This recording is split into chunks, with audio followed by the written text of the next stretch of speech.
Hani Ramadan, lui aussi, vient d'une grande famille, une fratrie de 6 enfants dont un certain Tariq. Hani Ramadan n'a pas peur de défendre ses idées au risque de choquer. Il affirme que la lapidation a un effet dissuasif, même si elle est très difficilement applicable puisqu'il faut 4 témoins oculaires. Des propos déjà tenus dans le journal Le Monde en 2002 et qui suscitent une énorme polémique. Il faut dire que le directeur du Centre islamique de Genève n'en est pas à son coup d'essai. En 1991, il publie un livre sur la femme en islam. On peut notamment y lire qu'elle a pour fonction primordiale d'élever ses enfants.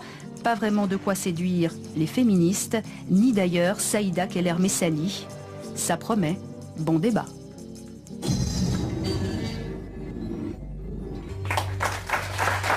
Mesdames, Messieurs, bonsoir.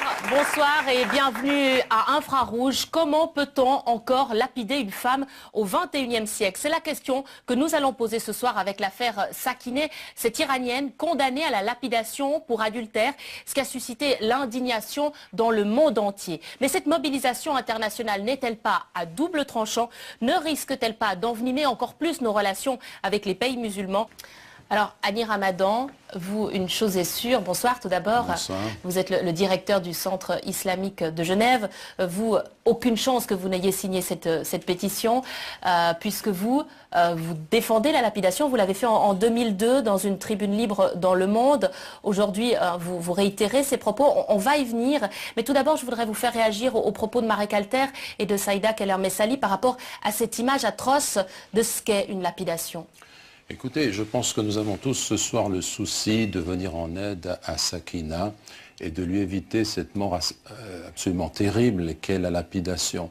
Et donc je pense qu'il se trouve dans la loi islamique suffisamment de dispositifs pour nous rappeler qu'il s'agit d'une mesure avant tout dissuasive, difficilement applicable, voire quasi impossible à appliquer en réalité. Et je peux le montrer en revenant aux sources, peut-être qu'on va y revenir. Monsieur Alter, oui, ben c'est clair. Ça vous met en colère quand même de savoir que des femmes sont lapidées? C'est-à-dire que ce que je peux remarquer, c'est que, bien entendu, pour moi, c'est une mesure qui relève de la dissuasion. Manon Chic, porte-parole d'Amnesty International, quand on parle de cas de lapidation, c'est quoi? Je pense que ce qu'il faut rappeler, c'est que la lapidation, c'est finalement la forme de torture la plus horrible qui existe. C'est-à-dire que c'est une torture qui conduit à la mort. Et en fait, cette torture ne vise effectivement qu'à faire souffrir la personne qui est de toute façon déjà condamnée à être exécutée. Et d'ailleurs, le code pénal iranien le dit bien, hein, il précise la taille des pierres qui doivent être utilisées, donc des pierres pas trop petites, elles doivent pouvoir être appelées pierres, et des pierres pas trop grandes, parce que si elles étaient trop grandes, elles conduiraient directement à la mort. Et donc les personnes exécutées par lapidation mettent parfois 20 minutes avant de mourir, et parfois, comme le disait Marek Alter, on enlève le sac et la personne est encore vivante, et donc on la réenterre, on les enterre, les femmes, jusqu'à peu près au niveau du cou. Donc c'est quelque chose d'absolument atroce. Hani Ramadan, oui, on a utilisé les mots bestial, barbarie.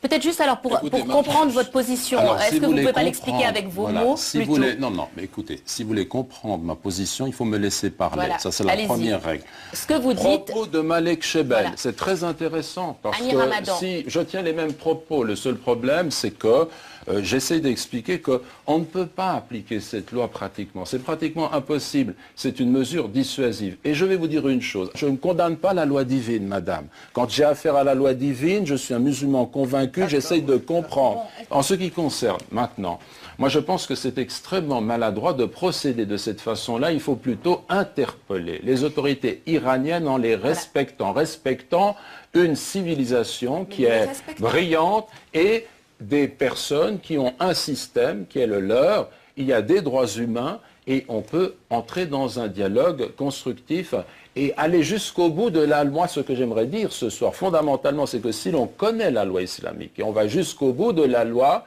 les échappatoires sont là pour éviter la peine de mort. La place du pardon est importante en islam. J'en suis convaincu. Maintenant, par rapport, si vous le permettez, par rapport à le rôle de la femme, le fait est que Sakineh est condamnée pour adultère. Est-ce qu'il y a une criminalisation de la sexualité, un tabou autour de la sexualité dans l'islam? Absolument pas. Vous savez qu'en islam, nous considérons, pas du tout, c'est-à-dire que nous avons une éthique, qui est l'éthique juive, l'éthique chrétienne, l'éthique musulmane, quand on revient aux sources. Mais vous trouvez normal de condamner à mort pour adultère? Mais la question n'est pas là. La question, on va considérer la femme comme étant criminelle, mais pas du tout. J'ai expliqué au départ que selon la loi islamique, l'homme est aussi coupable que la femme dans cette perspective-là. Ça n'a rien à voir avec cette différence de sexe. Absolument pas. Mais hommes ou femmes sont condamnés à la mort pour adultère. Mais écoutez, je viens de vous expliquer. Vous voyez, vous revenez, essayez de comprendre, d'entendre ce que je viens de vous dire. Il s'agit d'une loi qui est difficilement, voire qui est quasiment impossible d'appliquer. Et personnellement, dans un cas comme celui-ci, je me proposerais pour aider, mais je n'irai pas du point de vue de ce principe contre la... on va y réfléchir, j'y réfléchis sérieusement. Voilà, Marek Alter aimerait intervenir et ensuite Henri-Maxime Keloun. Écoutez, Monsieur Ramadan, pourquoi est-ce que vous défendez tellement Ahmadinejad? C'est ça que je ne comprends pas. Écoutez, Monsieur Marek Alter, vous nous parlez de laïcité. Vous êtes un sioniste avéré. Depuis des années, vous défendez l'État sioniste d'Israël. Alors, vous nous demandez de signer une pétition pour ce cas-là, alors que nous sommes dans le registre de la dissuasion. Nous sommes dans quelque chose qui ne va pas se réaliser. Par contre, Monsieur Marek Alter, le massacre des Palestiniens pendant ce qui s'est passé à Gaza, par contre, ce qui s'est passé au niveau de la flottille de la liberté, vous et votre camarade Bernard-Henri Lévy-Botul, vous n'avez absolument rien fait, pas de pétition, alors qu'on tue des enfants palestiniens en utilisant du phosphore blanc, les amputations et tous ces crimes. Où êtes-vous, Monsieur Marek Alter, à ce niveau-là? Absolument pas, ce sont des faits. S'il vous plaît, on va laisser Marek Alter répondre. Ce sont des faits. Marek Alter, juste, je vais reformuler. Vous pouvez vous taire. Vous pouvez vous taire parce que vous êtes un propagandiste, vous êtes payé pour faire la propagande.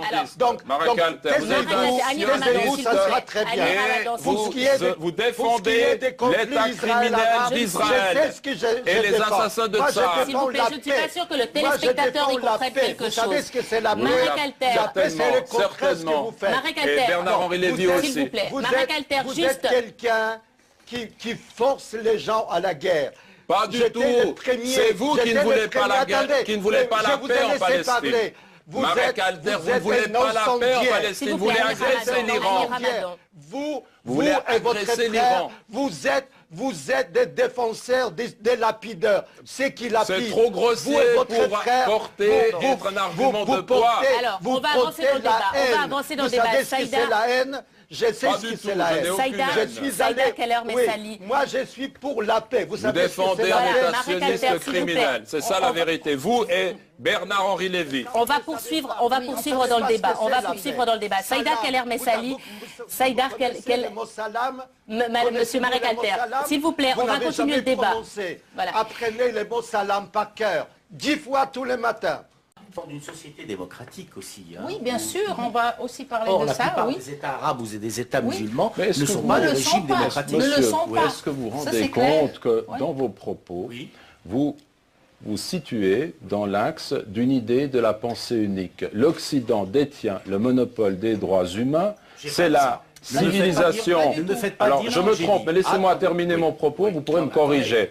Parce que ce que j'entends à travers vos propos, c'est qu'il y a un modèle laïque, comme tout à l'heure avec M. Marek. Et vous avez une référence qui est unique, les droits de l'homme universels, et par rapport à cela, l'islam, la culture musulmane, avec justement ces références religieuses, serait quelque chose de complètement...